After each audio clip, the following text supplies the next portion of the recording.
بسم الله الرحمن الرحیم. چې کله د خپل اتاق، حجرې، دفتر، دکان، شرکت څخه راولاړ سو، نو راځو د مسجد و طرف ته. مسجد و طرف ته چې رالو، نو اول وار صف ته راځو، پر صف درېږو. په صف کې د درېدلو طریقه دا ده چې خپلې پوندې د بش د ځای سره برابر وو. فرش اوار دی، د صف په اندازه فرش دی، یا د صف په اندازه په ځینو مساجدو و جامعګانو کې سلوشن کش سوی دی، یا رسی جر سوی ده، او یا د رنګو لیکه ده. هر رقم چې موږ خپله هر کس دا وظیفه لرو چې په صف کې ودرېږو او خپلې پوندې د بش د ځای سره برابرې کړو. خپلې پوندې د بش د ځای سره برابر کړو، نه خپلې ګوتې. ولې؟ که چیرې خپلې ګوتې څوک د پش د ځای سره برابري، نو د ډېرو کسانو به شاید پښې اوږدې وي، د ډېرو به د شاید لنډې وي. هلته سره وځي، تېرو بیا راځي. د چا د پښو نیمۍ وي، د بل چا به د پښې د بټې ګوتې سر وي او څوکه وي، د چا به پښې سره برابرې وي. نو د پوندو په سمیدلو کې چې کله هر کس د صف، د سترنجي، د غالۍ، د جای نماز، د مصلا د څوکې سره خپله پونده برابره کړي، هلته که ګوتې مخ ته وتلي مشکل نه پېښېږي. ولې؟ خو د ټوله صف چې دا ولاړ دي پوندې یو رقم دي. که چیرې خطکش یا غټه له کړه باندې راواخلي او سره وینیسي، دا به شاید 1 سانتي فرق رانیسي، شاید 1 سانتي فرق که سم سي، او شاید 1 انچ فرق رانیسي. که لږ فرق راتلی، هغه به نو د بل مشکل وي. خو زموږ اول کار دا دی چې صف ته راورسېدلو، پوندې به د پش د ځای سره برابرو او ګوتو ته به نه سره ګورو. صحیح سو؟ دوهم کار چې کله صف ته راورسېدلو، خپلې پښې به مستقیما برابرې نسو، داسې لکه تاسو چې زما لاسو ته ګورئ، پښې خو نه معلومېږي، داسې به نیسو. لہذا که څوک پښې داسې ونیسي، د پښو د ګوتو سرونه یا رسته طرف ته تللي وي یا چپه طرف ته تللي وي، دام سمه او سنت مستحب طریقه نه ده. صحیح دی؟ او که د چا د ګوتو یو پښه یې داسې وي، سیده وي، بله بیا څه کږه وي، دام سنت مستحب او ښه طریقه نه ده. لہذا خپلې پښې به برابرې مستقیما ورقبلې ته کوو. دا یې دوهم کار. دریم کار چې موږ او تاسو د پښو په سمیدلو کې کوو، هغه ده انسان د خپل بدن مطابق د 2 پښو تر مابین فاصله پرېږدي. ښه خبره د کتابونو په حواله دا ده، یا 4 ګوتې د 2 پښو تر مابین فاصله، او یا 1 د 2 پښو تر مابین فاصله. اوس ته عبدالقدوس دلته 1 ونیسه، دا دی. صحیح سو؟ او یا 4 ګوتې، دا دی. اوس که د انسان بدن غټ وي او چاغ وي، دی د خپلو پښو په اندازه باندې، د خپل صورت په اندازه باندې د خپلو پښو تر مابین فاصله پرېښودلی شي.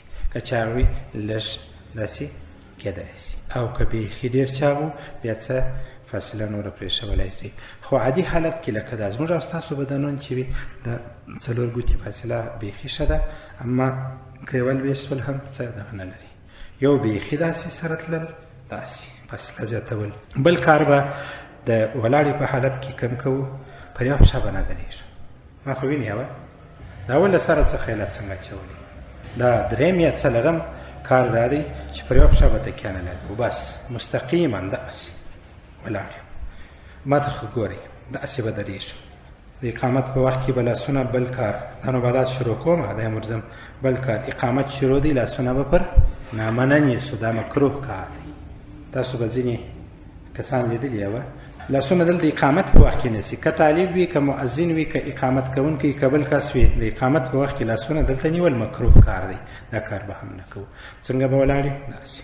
او ګورو به چیرې هغه دی. اوس نو بالا موږ یو څه اختیار به لایي چې شاوخوا وګورو، مګر چې کله د نیت تړو، بس د سجدې ځای ته به ګورو. چې ودرېدلو، اوس باید د لمانځه لپاره چمتووالی ما ښکاره کوي. زه اماده یم، باید کومه طریقه وکړم. نو لاسونه پورته کوم، اول وار غوږو ته لاسونه پورته کوم، بیا الله اکبر وایم، یا پلا رب ته ځان تسلیموم، بیا د هغه د څه شي اعلان کوم، د لویي اعلان کوم، الله اکبر. صحیح دی؟ لاسونه چې پورته کړه سره کم. صحیح دی؟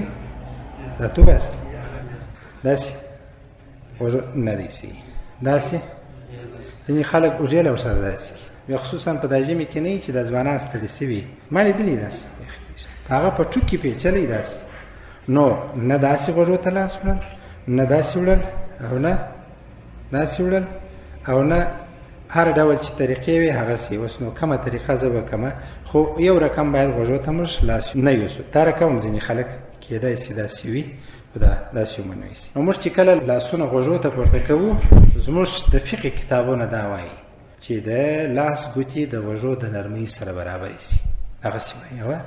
او زموږ د امام ابو حنیفه رحمه الله تعالی په دغه قول کې د ټولو حدیثو تر مابین تطبیق راغلی، ټولو حدیثو خلاصه ده. امام شافعي صاحب مذهب داسې لاسونه پورته کول او د غوږو تر سرو پورې، د غوږو تر نرمۍ پورې او داسې لوړ پسې پورته کول. د امام ابو حنیفه صاحب پر قول چې عمل وسي ټوله حدیثونه پکښې راغله، لهذا خپلې ګوتې و د غوږو نرمۍ ته په داسې شکل وروړل. ګوتې به ډېرې نه پراخه و داسې، ځینې خلک داسې ښوري، هغه هم نه، یا ګوتې په عادي اندازه د دې ځای څخه چې مو څنګه پورته کول، یا داسې پورته کوم او داسې شو.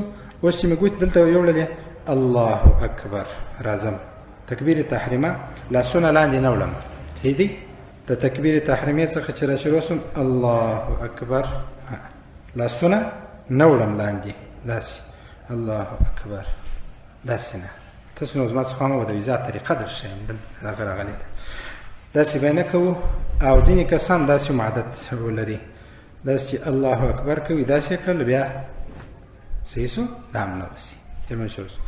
الله اکبر، چپه لاس تر نامه یا تر نو لاندې نیول او رسته لاس د رسته لاس ورغوي، د چپه لاس پر شا باندې ایښول او د رسته لاس درې ګوتې د دغو کوچنۍ او د غټې ګوتې ماسیوه، د رسته لاس درې ګوتې یعنې د منځ ګوته، د منځ و څنګ ته د رسته څنګ ته دا ګوته او د شهادت ګوته، دغه درې ګوتې د چپه لاس پر مړوند باندې ایښول او د رسته لاس خمچه ګوته او بچه ګوته راتاول او حلقه به جوړول پر چیش باندې د چپه لاس پر مړوند باندې. دغه ترتیب صحیح شو، دا اصلي طریقه ده. اوس نو غلطه طریقه، دا غلطه طریقه ده، ده که نه ده، تاسو به ښه لیدلي.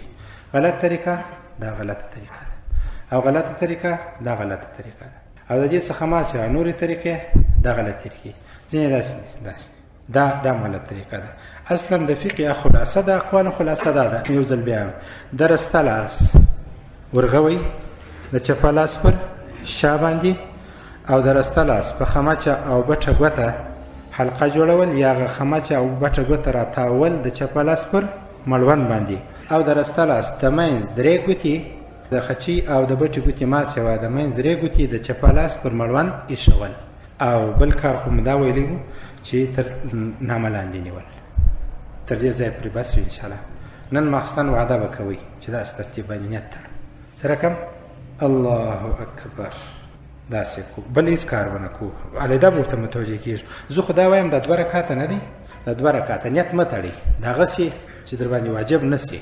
ولې نفل نیت څوک وتړي واجب کېږي، در باندې واجب نه سي، د هغسې پله هغسې 2 رکعته وکړئ، د زده کړې دپاره پکښې ووایاست، هر انشاءالله زده کېږي.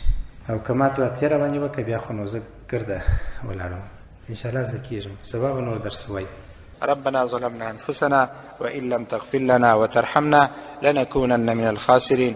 لا إله إلا أنت سبحانك فقنا عذاب النار. وصلى الله تعالى على خير خلق.